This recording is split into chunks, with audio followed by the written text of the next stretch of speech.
You really want this on video? I'll pull it. I'm mad enough to pull it. Spring, Texas, December 2021. A quiet home, a woman with a phone in her hand, a husband standing only a few feet away, and in one horrifying moment, the camera catches everything. Patricia Rici Birmingham never thought her final moments would be witnessed by the world. But as she pressed record, she unknowingly created one of the most haunting true crime videos ever used in court, footage of her own murder. Before the first shot was fired, her husband looked at her and said, "You're going to meet Jesus." Then, 3 shots and silence. Your neighbors are going to see you pointing a gun at me. Got the phone. No, I'm not. Got the phone. No, I'm not. Yeah. All right, goodbye, Reese. You're going to meet Jesus. This is the story of Patricia Rici Birmingham, a woman whose life, love, and death would ignite a storm of outrage and reflection. A story that forces us to ask, what happens when betrayal, love, and rage collide inside the walls of a home? Rici was more than a headline. To friends, she was unstoppable, ambitious, magnetic, full of laughter. Born Patricia Dees, she built her career from the ground up. She worked in healthcare, then reinvented herself as a real estate professional in Texas. Colleagues described her as a bright flame in any room. Clients trusted her. Friends adored her. Family loved her deeply, but the people closest to her say she also carried a quiet strength, and at times, quiet sadness. Behind every confident smile, there was pressure to hold a family together, to succeed, to stay composed. She met Carrie Birmingham in Texas, older, charismatic, financially stable. At first, their relationship seemed like partnership and love, but over time, cracks began to show. Rici's friends recalled late-night calls where she sounded drained, tired, nervous. Something about the marriage felt off.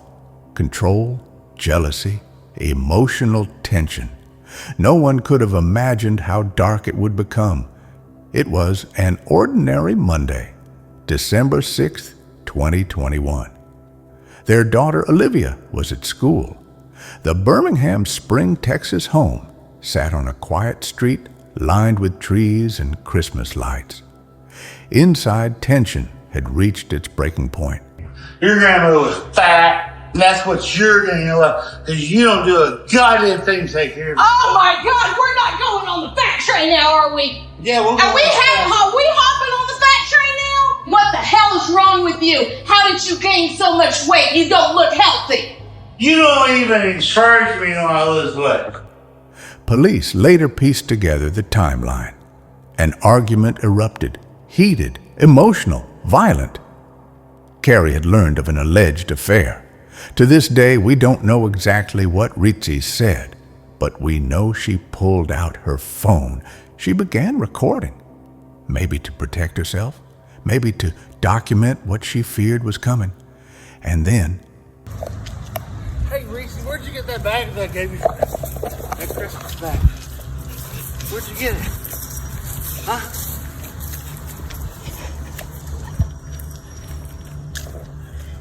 You're embarrassing yourself.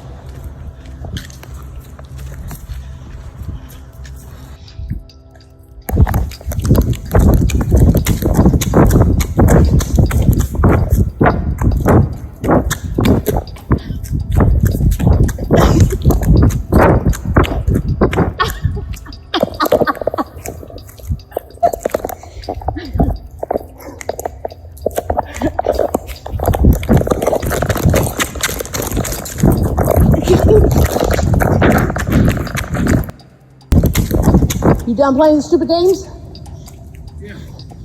How you shut up? How you shut up? Huh? What?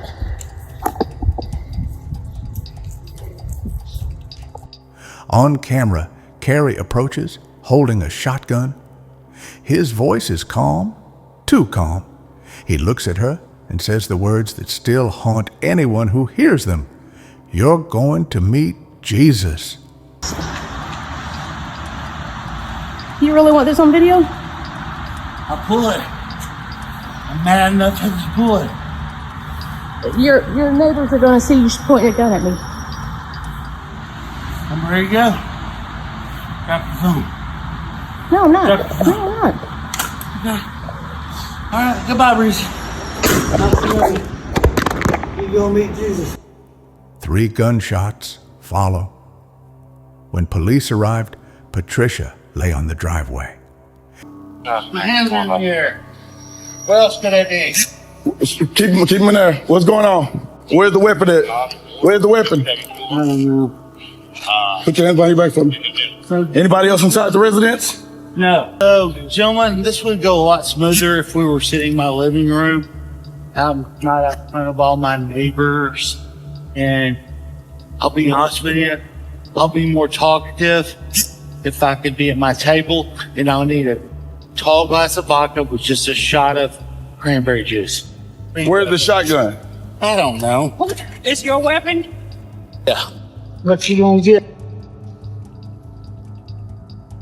Oh, wasn't good enough. The phone was recovered. That video would become the centerpiece of one of the most chilling murder trials in recent memory. The news spread fast. A mother, a friend, a woman who had done everything right, gone. Neighbors were stunned. They described the couple as normal, quiet, happy. But behind the facade of that neat Texas home, there had been years of tension, jealousy, and suspicion. At the police station, Kerry Birmingham told investigators it was an accident of passion. He said he had lost control. He said he didn't mean to do it. Yet prosecutors had the video. Clear, deliberate, horrifying. There was no sign of panic, no struggle for the gun, just cold calmness before pulling the trigger. When the case went to trial, the prosecution sought justice for Patricia. But Kerry's defense team invoked something known in Texas law as sudden passion. Under this clause, if a person kills in a moment of intense emotional disturbance, provoked by the victim, the charge can be reduced. In other words, it's still murder, but seen as a crime of emotion, not calculation. Kerry pleaded guilty to murder, but claimed sudden passion. The jury, made up entirely of women, watched the footage in silence. In the courtroom, you could hear muffled sobs, gasps, and silence as Rici's final moments played. Her daughter, Olivia, stood before the man who had killed her mother and said, "You know what type of woman she was, and you know how you took away my favorite person in this world." In the end, Kerry Birmingham was sentenced to 10 years in prison, with eligibility for parole in 5. To the family, it felt like justice denied. 10 years for ending a life on camera. 10 years for destroying a family. The sentence sparked outrage. Online, people asked, how can a man get 10 years for killing his wife when there's video proof? Others defended the law, arguing that emotions can lead people to snap. But the debate grew deeper. Was this about passion or power? Domestic violence advocates pointed out that sudden passion is often used to reduce punishment in cases involving women killed by partners. They argued that these aren't crimes of passion, they're crimes of control. Patricia's sister Mary spoke publicly demanding reform. She said, "My sister's death was not a moment of passion. It was a choice, a decision." Even with a guilty plea, the story doesn't end there. There are questions that still hang heavy.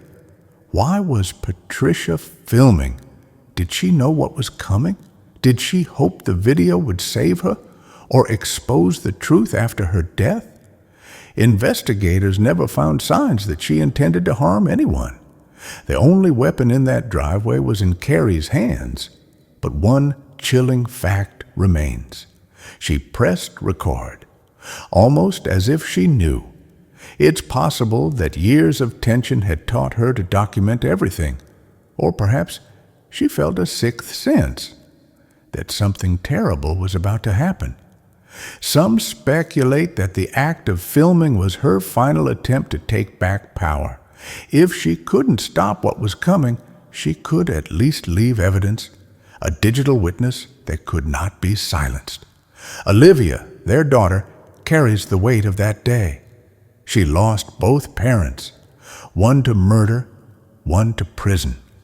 In interviews and courtroom statements, she speaks with remarkable strength. She describes her mother as everything good and her father as someone who lost himself. Every year, friends gather to celebrate Patricia's memory. They remember her laugh, her warmth, her drive.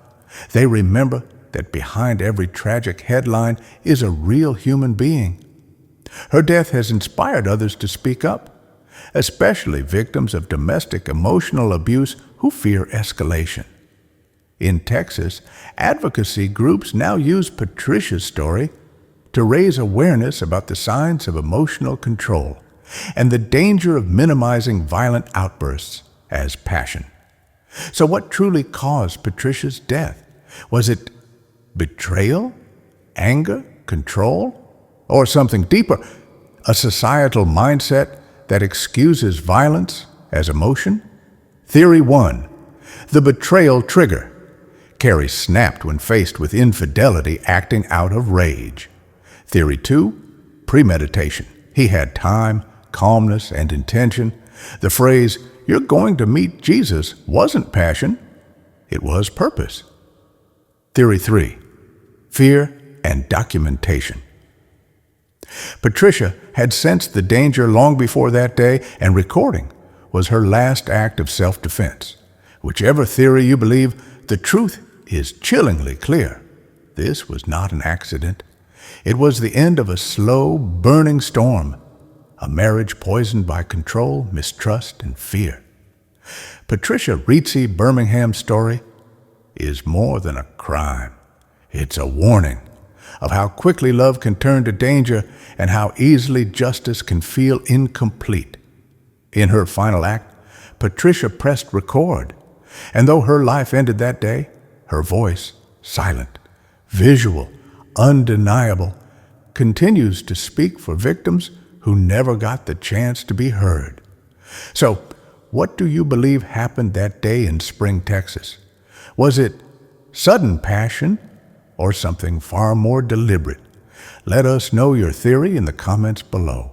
And if you believe stories like this need to be told, subscribe to the Inquiry channel, where every mystery, every crime, and every haunting truth finds its voice. Because sometimes the evidence speaks louder than words.